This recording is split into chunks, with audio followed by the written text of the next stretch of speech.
Hey, Dubuque Main Street friends and followers. It's me, Michaela, your program specialist with Dubuque Main Street, wanting to quickly touch base with our small business owners about some important pieces of information that I've collected along the way of the webinars and the blogs and the posts that I've been reading. I feel that it's really important to share some of these with you because right now, during COVID-19, there are so many changes and so many different things that we as a community can be sharing with each other and can be doing to support each other.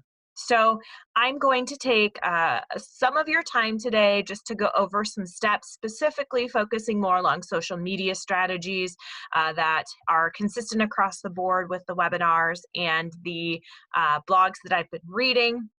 I don't want to take up too much of your time, so I'm going to try to manage it in a couple chunks. So today, again, specifically talking about all of the work you could be doing right now as a small business owner as it relates to in response to COVID-19. So if you have something that's up and coming and you want us to showcase it, please give me a week and a half notice as we are scheduling kind of our posts about that out. I want to thank each and every one of you for your response, and that's been a great response on social media. But what are going to be some of the longer term things, and what can you be doing right now as a business to track how those plans and those return of investments are going for you as it relates to your business? Again, all of these different components that I'll be showcasing today have been gathered from webinars of people who are trying to sell me a product, all the way down to blogs that I continuously follow as it relates to social media. So, content. We are going to cover what should you be doing right now, digitally, more specifically on social media. And then secondary, we're going to talk about today why it's important to track your data. It's not just, oh, let me throw something at the wall and it's cool, people like it. But what does that mean for you financially? And is that returning on your investment into social media, whether it's time or it's financially?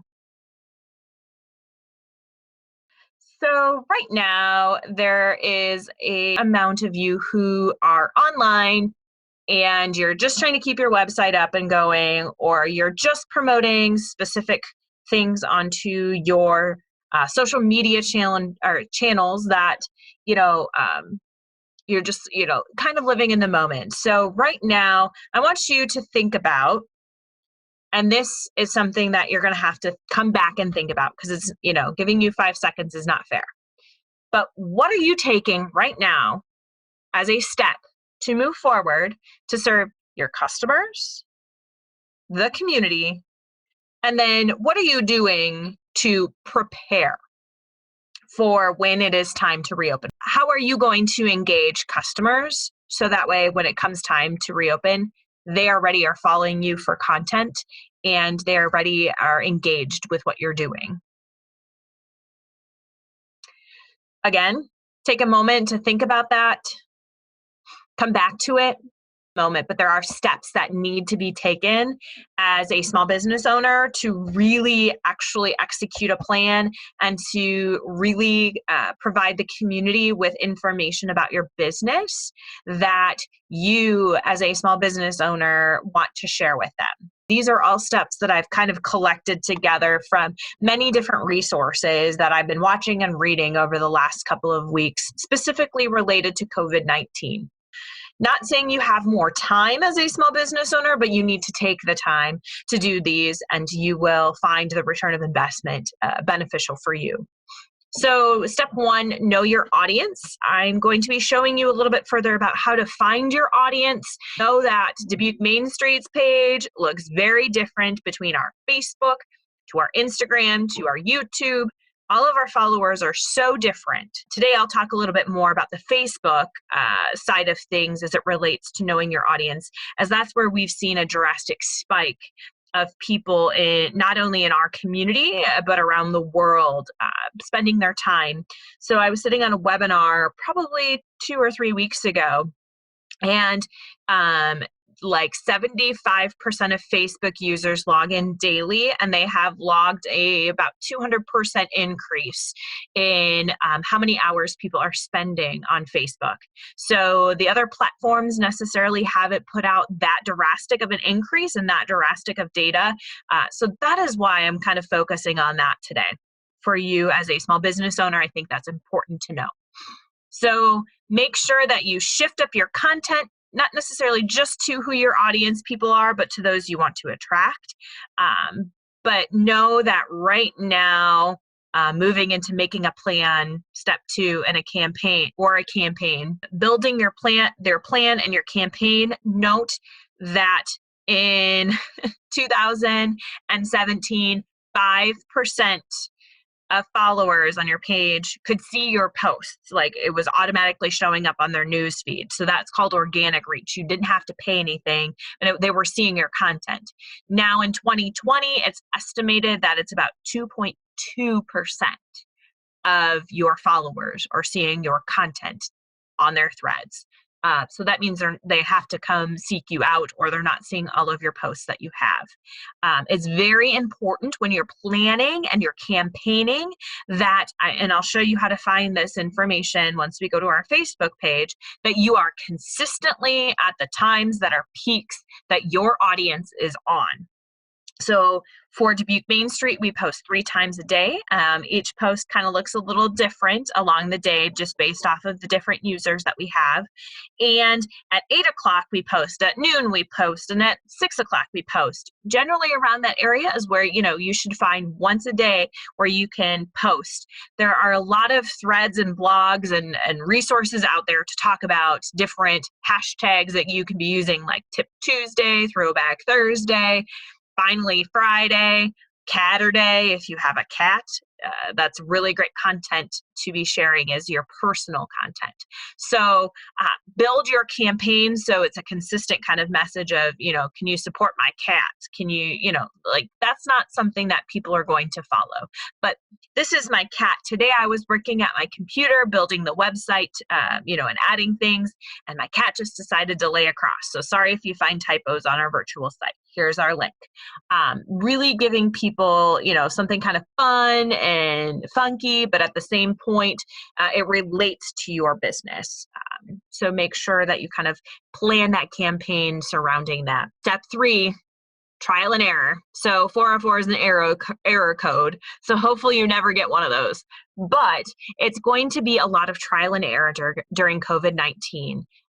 There are people on Facebook, and again, reminder, organic reach has drastically decreased for small businesses unless they pay and have an ad spend and things like that. So really try content and focus on moving forward with that. A piece that I found really interesting was the Graham Style store. Katie in her basement had her kids model their Halloween costumes, and she kind of narrated them doing a fashion show. That is something that relates to me as a parent. I found it absolutely hilarious. And also, it was something where it was outside of the box. So that was their trial and error, and it really kind of stuck in my mind as something where they took something that could have possibly, been a flop. It could have been, but it was very successful. Just catching people at the right time. So, start a series, start something where you're consistent and see if that works after a month. But huge, huge, huge props to you for trying something, sticking to it, and if it doesn't work, moving on. And finally, talking about step 4, which is tracking your plan or the campaign that you are putting in place, whether it's to drive customers to your website, drive customers to some sort of deal that you have going on, or if your plan is just to drive traffic so that way when it comes time to be reopened, you are already on their purview to watch for information. We're going to walk through what I do to track data that's important to me, and so I can create a plan when it comes to my social media to continue with a trial and error as it relates to the audience I'm targeting and who specifically follows me. Now, it is very important to understand where to find your data. And again, today we're specifically talking about Facebook and then moving into how you track your data. So very generally, I track my data on an Excel sheet. I have a couple key factors that I like to keep track of. It's how many people are following us. It's not likes, but how many people are following us, how many people are engaging with our content, so our engagement, as well as the reach. How many people are we reaching as Dubuque Main Street, and our posts, whether we're sharing content or we are creating our own content. So you would just go into your Facebook page, and when you log into your Facebook page, you will be able to kind of see that I have the new Facebook page here, and it looks a lot different than the platforms that you previously were probably using. And so you'll see here that listed on there is the targeted reach, the people that are engaging in our posts, and then how many people we have increased on our site that's following us. So you'll just generally see over to the sidebar, some of the tools that were previously at the top are now on the side. And then kind of scrolling down, you'll just see that there's an opportunity for a post to be pinned to the top of your page. This is one that you can rotate, whether it has to do something specifically with content you want to drive people to your site, or if you are a restaurant, pin to the top of your page your menu. Because if you're like me, I like to go to a site, have it really easy to find your menu. I don't want to have to search through things. If you are offering a special for a week, pin that to the top of your page. Right now, this is pinned to the top of the page. So you will, see it says unpinned from the top of the page. So that means you can have something continuously scrolling, not necessarily at the top of your page. So let me scroll down here and show you what a post would look like if I were to click on it. And it'll come up and it'll say pin to the top of the page. Just click on that and you will be good to go for pinning that to the top of your page. You'll refresh your page and then it will drive traffic again to that specific thing you want to sell. Now, going over to the sidebar here, again, reminder that all of these, if you have a different Facebook page, are going to be along the top. And again, reviewing, these are where the general insights are. Those are the things that I like to keep track of. So it might be different for you, but those are the things that I think are important. You'll click on Insights. Insights will take you to a variety of different content. The first page you will find is the overview page. Now, this overview page has a variety of information and it always shows up as the last 7 days. For me, I like to track monthly the content and our engagement and our reach. So I will typically go up to the top of the bar and change that little box that says last 7 days and to say, last 28 days, because it's really important for us and what we're trying to do for engagement to continue to track that month after month of people who are looking at our content, the type of content that they're looking at. So let's go there. So this will show over the last 28 days my content and my information that I generally like to look at. So again, post reach, super important information for us to look at, how many people we're connecting with, and post engagement. Now, engagement can be in the form of reactions, comments, likes, loves, cares, whatever it may be. And in addition, I have been recently tracking videos. And so I have now the capacity to put videos up, and I feel it's really important to see how many people are looking at our videos and our content. So, if you scroll through this page, you'll kind of see some basic information, specifically if you're a retailer and you have the ability to sell on the Facebook platform, under, your sales and things like that, it'll show you specific sales that have been related to your content you're posting on Facebook. Now, if you look up top, there's 2 different colors that are being tracked on the graph, organic reach, and then there's also paid reach. You'll see that I don't pay, so there's no teal line. It's all organic reach. Moving into kind of some information, as it relates to your 5 most recent posts, it'll show you, the information about those, how you engaged, how many people you reached. You're going to find that it's going to be an ebb and flow. Again, reminder, organic reach, 2.2% of Facebook users following you are going to see that content. So if, you want to build your audience, and you want to continue to invite people to join your page after they comment or something on your post, you can see whether or not they have liked your page. But then again, you can go not only and see that content, but you can go back through and you can see all of the posts specifically that you've done. Now, it tells me down here the pages to watch, and these are pages that are similar to our content. So this is the overview page. This isn't a representation of everyone, just due to the fact that everyone has different Facebook settings. So I can tell basic information, and that's about what I can tell.